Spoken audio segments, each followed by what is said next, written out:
Hello students, today I teach you atomic mass. Atomic mass means mass of an atom. किसी भी atom का mass can we measure weight of any substance. इसका measure कर सकते हैं weight weighing machine के through. अपना measure कर सकते हैं. अगर सब्सटेंस जो है काफी हैवी है तो केजी में, थोड़ा सा लाइट है तो ग्राम में, मिलीग्राम में भी मेजर करते हैं. लेकिन atoms are very small and mass of an individual atom cannot be find out. It is impossible. But when atoms combine together and they form any matter, then mass of the matter can be calculated. यहाँ पर जो substance है उसका mass calculate कर सकते हैं. Single atom का तो नहीं, लेकिन जब वो एटम्स कंबाइन होकर सब्सटेंस फॉर्म करें तो सब्सटेंस का मास फाइंड आउट किया जा सकता है. अब किसी सब्सटेंस का मास कितना है, उसके वेट को रिलेट कर दिया जाए किससे, क्वांटिटी से, तो क्या कर सकते हैं, फाइंड आउट किया जा सकता है एक पार्टिकल का मास. ये मोल कंसेप्ट में करेंगे कि किस तरह से अमाउंट को, किस तरह से क्वांटिटी को मास के साथ रिलेट किया जा सकता है और उस मेथड से मास निकाला जा सकता है इंडिविजुअल एटम का.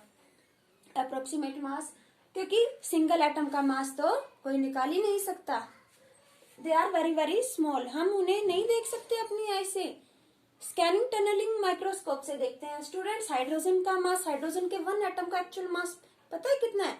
1.67 इंटू 10⁻⁻24 ग्राम. कार्बन के वन एटम का मास है 1.99 इंटू 10⁻⁻23 ग्राम. और ऑक्सीजन की बात करें 2.66 इंटू 10⁻⁻23 ग्राम. स्टूडेंट्स, वेइंग मशीन है. वेइंग मशीन में क्या करते हैं, एक तरफ कोई भी वेट रखते हैं और यहाँ पर वो ऑब्जेक्ट, जब ये इक्वल हो जाते हैं तो हमें पता लग जाता है कि ये वेट, इतना वेट, हमें इतने वेट का सामान चाहिए था तो इतना मिल गया. अब जैसे 5 kg यहाँ पर हमने वेट रख दिया, 5 kg वेट आते हैं, बाट बोलते हैं उनको, बाट भी बोलते हैं. 5 kg वेट. और आजकल तो डिजिटल मशीनरी है, डायरेक्ट बताते हैं. तो ये आपने देखा होगा, ऐसी वेइंग मशीन भी होती है. 5 kg वेट, तो यहाँ पर मटेरियल मिल जाएगा जिसका वेट क्या होगा, 5 kg. लेकिन पहले तो 19th सेंचुरी में ये सब नहीं था, है ना. इतना ज्यादा डेवलपमेंट नहीं था. एक्चुअल मासेस साइंटिस्ट को पता नहीं थे, ऐसे वेट भी नहीं होते थे. तो क्या कर लेते थे, कोई सब्सटेंस लिया और उसको क्या कर दिया, रेफरेंस मान लिया, उस सब्सटेंस को इक्वल पार्ट्स में डिवाइड कर दिया. अब इसी के वेट के इक्वल अगर कुछ चाहिए तो उसको सामने रखा. जब दोनों इक्वल आ गए, इट मींस ये सब्सटेंस का वेट और इसका वेट क्या इक्वल हो गया. लेकिन अगर इससे कम वेट का सब्सटेंस चाहिए तो क्या करते, उसके लिए क्या करते स्टूडेंट्स, इसको इक्वल पार्ट्स में डिवाइड कर दिया, इसी का एक पीस ले लेते. अब सपोज ये है 12 पीसेस में डिवाइड, तो इसका एक पीस क्या होगा, अब कंप्लीट ये अपने आप में इसके 12 पीसेस कर दिए, और एक पीस क्या होगा 1/12. 12 यानी 12 पार्ट्स में डिवाइड कर दिया और 1/12. 1 मीन्स इसका एक पीस का मास क्या है, इसका 1/12. जो पूरे का मास है उसका 1/12. तो इस तरीके से मेजर किया जाने लगा. किसी भी सब्सटेंस का मास इस मेथड से कैलकुलेट किया जाने लगा 19th सेंचुरी में. ओके स्टूडेंट्स, डाल्टन ने क्या दिया, उसने कंसेप्ट दिया कि हम क्यों ना रिलेटिव एटॉमिक मास निकालें. रिलेटिव मीन्स रिलेट करना. एक एटम के मास को दूसरे एलिमेंट के एटम्स के मास के साथ रिलेट कर दें, क्योंकि ये तो एक्चुअल वेट है और ये 19th सेंचुरी में तो पता भी नहीं थे साइंटिस्ट को. तो रिलेटिव एटॉमिक मास का क्या बेनिफिट है, वो एक्चुअल एटॉमिक मास नहीं है, वो रिलेटिव एटॉमिक मास. वो कैलकुलेशन में सिंपल बना देगा कैलकुलेशंस को. जैसे कि केमिस्ट है, लैब अटेंडेंट है, मेडिसिन बनाते हैं, फॉर्मूले बनाते हैं, सब्सटेंस बनाते हैं, तो वहां कैलकुलेट करते हैं. इतना सब्सटेंस पढ़ा था ना अपने पीछे चैप्टर कंपाउंड में. कंपाउंड कब बनेगा, जब एलिमेंट्स एक फिक्स्ड अमाउंट में, उनके मासेस का फिक्स्ड अमाउंट कंबाइन होगा. तो वो कैलकुलेट कैसे वो, तो रिलेटिव एटॉमिक मास जो है कैलकुलेशंस में बहुत सिंपल है. यहाँ इस तरह की कैलकुलेशंस जहाँ होंगी तो बहुत डिफिकल्टी आएगी. डाल्टन ने रिलेट कर दिया रेशो की फॉर्म में. रेशो मीन्स कोई भी पर्टिकुलर जिसकी हम बात कर रहे हैं, उस सब्सटेंस का एटम जिसका भी हम चाह रहे हैं रिलेटिव एटॉमिक मास अपॉन में कोई भी हम स्टैंडर्ड एटम लेकर चल रहे हैं उसका मास, जिससे हम कंपैरिजन करें। जैसे यहाँ पर हमने एक पीस को, मान लो ये वाटरमेलन है और इसको 12 पीसेस में कर दिया, तो ये इसका 1/12 पार्ट है ना, हम इससे कंपेयर कर रहे थे। ऐसे ही किसी एटम को स्टैंडर्ड मानकर उसको क्या करें, रेफरेंस मान लें और उससे कंपेयर कर दें दूसरे एलिमेंट्स के एटम्स को, ताकि रिलेटिव एटॉमिक मास निकाला जा सके। स्टैंडर्ड रेफरेंस सबसे पहले माना गया हाइड्रोजन को, because hydrogen is the lightest, सबसे लाइटेस्ट एलिमेंट है hydrogen. Relative atomic mass, RAM, relative atomic mass of an atom, जो भी पर्टिकुलर एटम है जिसका रिलेटिव एटॉमिक मास निकालना चाह रहे हो उसके एटम का मास ओवर में मास ऑफ स्टैंडर्ड एटम, जो भी स्टैंडर्ड एटम है जिसको रेफरेंस मान लिया, जिसको हमने कंसिडर कर लिया, उसका मास। ओके, तो इनका रेशियो क्या होगा, relative atomic mass. Relative atomic mass is ratio of mass of an atom to the mass of standard atom. जिस भी एटम का रिलेटिव एटॉमिक मास निकालना है उसका एटॉमिक मास ओवर में मास स्टैंडर्ड एटम का, जिसको स्टैंडर्ड मान लिया है, जिस एटम को स्टैंडर्ड मान लिया, जिसके थ्रू हम कंपैरिजन करेंगे, जो हम रेफरेंस मानकर चल रहे हैं।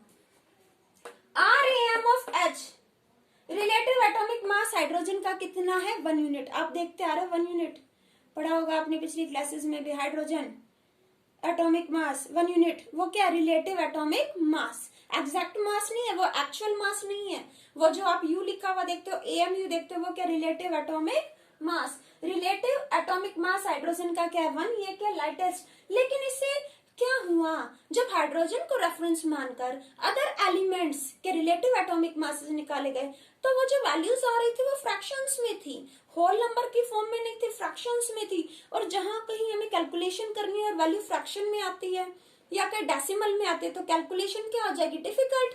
तो उसको अवॉइड करने के लिए हाइड्रोजन को निग्लेक्ट कर दिया और फिर किसको माना रेफरेंस, ऑक्सीजन।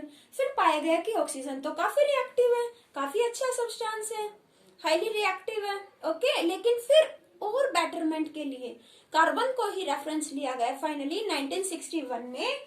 जो फाइनली कार्बन है उसको रेफरेंस माना गया, क्योंकि डिपेंडेबल है, कंसिस्टेंट है, काफी रिएक्टिव है सब्सटेंसेस के साथ, ज्यादातर सब्सटेंसेस के साथ लॉन्ग चेन फॉर्म करता है, रिएक्ट करता है। कार्बन, स्टूडेंट्स अब तक आपने पीछे डाल्टन थ्योरी पढ़ी है, वहां आपने पढ़ा कि किसी भी एलिमेंट के जो एटम्स हैं वो उनके मासेस क्या है, आइडेंटिकल। लेकिन यहाँ पर डाल्टन थ्योरी रॉन्ग हो जाती है, लेकिन ऐसा नहीं है। कार्बन 12 रेफरेंस किसको माना, कार्बन 12। अब ये कार्बन 12 क्या है, कार्बन 12 का मतलब है कार्बन का वो एटम, कार्बन के कुछ पर्टिकुलर एटम्स, वो एटम्स जिनका मास क्या होगा, 12। मास 12 है, यानी प्रोटॉन भी 6 है और न्यूट्रॉन भी 6 है। प्रोटॉन और न्यूट्रॉन क्या है, 6, तो टोटल क्या हो गए, न्यूक्लियस के अंदर number of protons and number of neutrons मिलाकर हो गए 12। कार्बन का वो एटम जिसका मास क्या हो 12, उसको हमने रेफरेंस मान लिया। देखते हो अभी तक नोटबुक में कार्बन का मास है 12U, देखा होगा आपने। तो ये क्या है, कार्बन, इसको 12 इक्वल पार्ट्स में डिवाइड कर दिया। अब बात करते हैं, इसके एक पीस को कंसीडर किया, अगर इसको असाइन, अब देखो स्टूडेंट्स, आपने सुना हुआ पौंड, किलोग्राम, ग्राम, मिलीग्राम, लेकिन एटम्स के केस में हम क्या यूनिट लें, ये तो बहुत स्मॉल है, तो यहाँ पर ले लिया AMU, atomic mass unit. Atomic mass, atom का मास, और उसके लिए हम यूनिट दे रहे हैं तो atomic mass unit. Atomic mass unit, इसको क्या असाइन कर दिया, कार्बन 12 को 12 AMU। अगर ये 12 AMU है कंप्लीट, तो इसका जो वो एक छोटा सा पोर्शन है, वो इसका एक छोटा सा पोर्शन है, और इसको कितने पीसेस में डिवाइड किया हुआ है, 12, तो 1/12 पार्ट है ना। ये एक सिंगल पीस, देखो इसको डिवाइड कर दिया 12 पार्ट्स में, सिंगल पीस क्या है इस पूरे का, 1/12।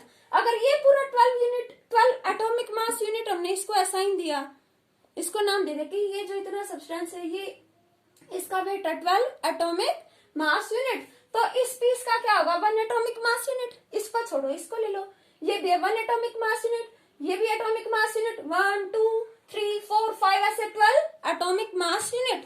तो एक सिंगल पीस इसका कंसिडर कर लोगे कोई भी, तो वो क्या होगा 1 एटॉमिक मास यूनिट। तो इस 1 एटॉमिक मास यूनिट को ही स्टैंडर्ड कंसिडर किया गया। इसकी हेल्प से दूसरे एलिमेंट्स के जो एटम्स थे उनके रिलेटिव एटॉमिक मासेस भी फाइंड आउट किए गए। कार्बन 12 का 1/12 पार्ट क्या है, ये 1 atomic mass unit. 1 atomic mass unit means 1/12 of carbon 12 और we can say 1/12 of atom of carbon 12। Okay, इसको 12 इक्वल पार्ट्स में डिवाइड किया। अगर मैं इसका कहती हूँ इसका वेट कितना है 12 एटॉमिक मास यूनिट, तो इसके एक सिंगल पीस का क्या होगा 1 यूनिट। ये पूरा 12 यूनिट है, 12 एटॉमिक मास यूनिट है, तो इसका 1/12 क्या होगा 1 एटॉमिक मास यूनिट। स्टूडेंट्स, इसका सिंगल पीस 1 अपॉन में टोटल कितने पार्ट्स में डिवाइड किया 12, तो क्या हो गया हर एक पीस इसका 1/12, जिसको हमने स्टैंडर्ड मान लिया। Mass of 1 piece of carbon, carbon के एक पीस का मास क्या है इस पूरे का 1/12, इस कंप्लीट का 1/12, किसका कार्बन 12 का। ये 1 एटॉमिक मास यूनिट इसी से तो आया, ये 12 है तो वो क्या है 1। 12 का 1/12 पार्ट क्या होगा 1, ये पूरा 12 है और वो पीस क्या है इसका 1/12, तो 1/12 वो है इसका, ये क्या है अपने आप में 12। तो स्टूडेंट्स 12 से 12 कैंसिल, 1 एटॉमिक मास यूनिट, वो सिंगल पीस क्या आ गया 1 एटॉमिक मास यूनिट। तो 1 एटॉमिक मास यूनिट क्या हो गया इस कार्बन 12 के, इस कार्बन 12 एटम, इस कार्बन 12 एटम का 1/12, इसके मास का 1/12। 1 atomic mass unit means 1/12 of mass of 1 atom of carbon 12। Carbon 12, carbon जिसका मास क्या है 12, उसके एटम का 1/12, इस पूरे का 1/12 क्या है इसका सिंगल पीस। ये 12 यूनिट असाइन किया तो वो क्या हो गया 1 unit. 1 unit, 1 atomic mass means 1/12 of mass of 1 atom of carbon 12।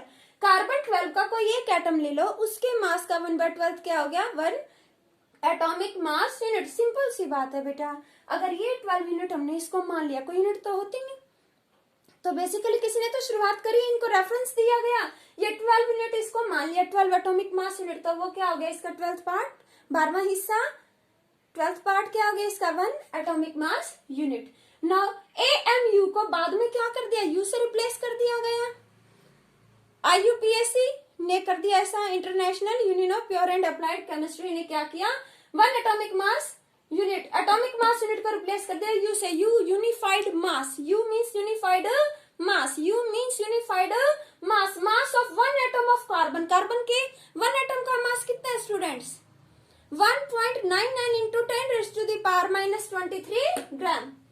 Okay, एक एटम का एक्चुअल मास ये है। अब बात करें स्टैंडर्ड मास की, स्टैंडर्ड मास क्या है 1 AMU, स्टैंडर्ड मास क्या है 1 AMU, उससे हम सबको कंपेयर कर रहे हैं, तो ये 1U क्या है अभी तो बताया था, 1 AMU क्या होता है 1/12 of mass of carbon 12 atom. ये रहा कार्बन 12 एटम का मास 1.99 इंटू 10⁻⁻23 ग्राम। इसको कैंसिल करोगे, सॉल्व करोगे 1.66 into 10⁻⁻24 gram. Relative atomic mass, relative atomic mass बताया था आपको, रिलेटिव रिलेट कर दिया, हमने किसी एटम को स्टैंडर्ड मान लिया, हमने कार्बन 12 को स्टैंडर्ड मान लिया। अब कार्बन 12 क्या हमारा 12 एटॉमिक मास यूनिट, हमने इसको असाइन कर दिया वेट। अगर ये 12 एटॉमिक मास यूनिट है तो इसका 12वां हिस्सा क्या होगा 1 एटॉमिक मास यूनिट। तो 1 एटॉमिक मास यूनिट से कंपेयर करते चले गए। रिलेटिव एटॉमिक मास किसी भी एटम का निकालना है तो कैसे निकलेगा, उस पर्टिकुलर एटम का मास किसमें ग्राम्स में, एटम का एक्चुअल मास हो गया ये ग्राम्स में, अपन में standard mass unit, standard mass unit क्या है 1/12 of mass of carbon 12 atom. Suppose hydrogen का ही निकालना है तो हाइड्रोजन का मास ग्राम्स में क्या होता है 1 एटम का 1.67 इंटू 10⁻⁻24 ग्राम। ओवर में अभी आपने पढ़ा 1/12 अगर कर दे कार्बन 12 के एटम के मास का तो क्या आएगा 1.66 इंटू 10⁻⁻24। अब इसको कैंसिल करोगे तो ये कैंसिल हो गया। इसको सॉल्व करो स्टूडेंट्स, तो अप्रोक्सीमेट 1 यूनिट ही आ गया। You unified mass, relative atomic मास। ऐसे ही अगर ऑक्सीजन का निकालें तो ऑक्सीजन का एक्चुअल मास क्या है स्टूडेंट्स 2.66 इंटू 10⁻⁻23 ग्राम ओवर में। अब वही कार्बन 12 का 1/2, कार्बन 12 का 1/2, कार्बन 12 इतना है, इसका मास एक एटम का, और 1/12 कर दोगे तो कितना आ गया इतना। इस वैल्यू को या तो इस वैल्यू को यूज कर लो या इसको, बात एक ही है। अगर ये यूज कर रहे हो तो भी करेक्ट है और ये यूज कर रहे हो तो भी करेक्ट है। तो 1/12 कार्बन 12 के एक एटम का, 1/12 ऑफ 1 एटम ऑफ कार्बन 12। अगर इसको सॉल्व करोगे तो ये आएगा, इसको यहाँ रख दिया 1.66 इंटू 10⁻⁻24। इसको सॉल्व करेंगे तो क्या आएगा 16 यूनिट। ऑक्सीजन एटम का मास कितना है स्टूडेंट 16 यूनिट। इस तरह से सभी दूसरे एलिमेंट के एटम्स का मास कैलकुलेट किया गया। Now I am showing you mass. Relative mass of hydrogen atom is 1 unit. Relative mass of oxygen atom is 16 unit. Relative mass of helium atom 4 unit. Relative mass of helium atom. Now I am telling you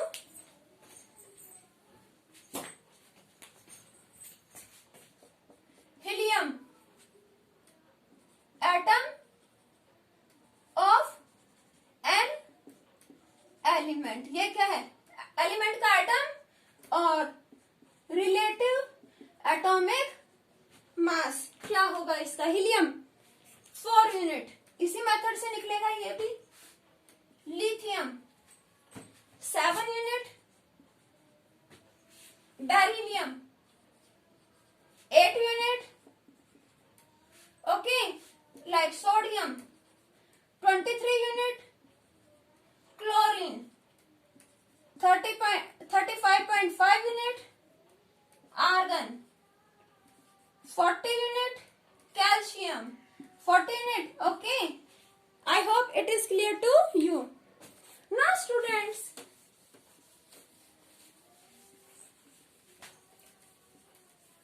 क्या atoms individually exist कर सकते हैं? No, it is not possible. Atoms can't exist individually.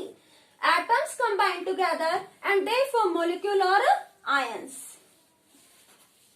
Atoms combine होकर क्या form करते हैं? molecules और ions. Students, क्या है molecule? Group of atoms. और what is ion? Ion means any charged species. कोई भी एटम या ग्रुप ऑफ एटम्स जिस पर कोई चार्ज है पॉजिटिव और negative. Any species which carries charge में बी पॉजिटिव और negative is called ion. Atoms individually exist नहीं करते, बट क्या मॉलिक्यूल्स कर सकते हैं? Yes, molecules can exist individually. Molecules combine होकर मैटर फॉर्म करते हैं और जो प्रॉपर्टी मॉलिक्यूल्स की होती है वही क्या होती है मैटर की भी। Students, it is hydrogen atom, oxygen atom, helium atom, all of these are atoms and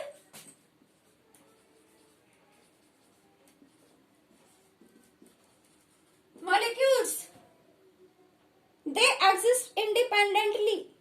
Molecules combine to form matter. Water, H2O, it is one molecule of water. अब water है, उसके अंदर ऐसे बहुत सारे molecules हैं। 1 कुछ नहीं लिखा तो 1, यहाँ 2 है तो means 2 molecules of water, 3 है तो 3 molecules of water, और X है तो means हमें नहीं पता X की क्या वैल्यू है, X number of particles. Sodium chloride, यहाँ भी क्या है मॉलिक्यूल है, 1 मॉलिक्यूल, 2 मॉलिक्यूल, 3 मॉलिक्यूल। कैसे कॉम्बिनेशन होता है? वाटर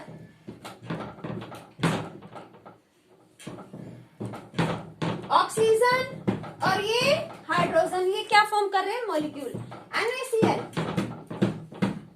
NaCl ये क्या फॉर्म कर रहे हैं? मॉलिक्यूल। ओके स्टूडेंट्स, मॉलिक्यूल की जो प्रॉपर्टी है वही उनके कॉम्बिनेशन से बनने वाले मैटर की भी सेम प्रॉपर्टी होती है students. Now students, atomicity. Atomicity means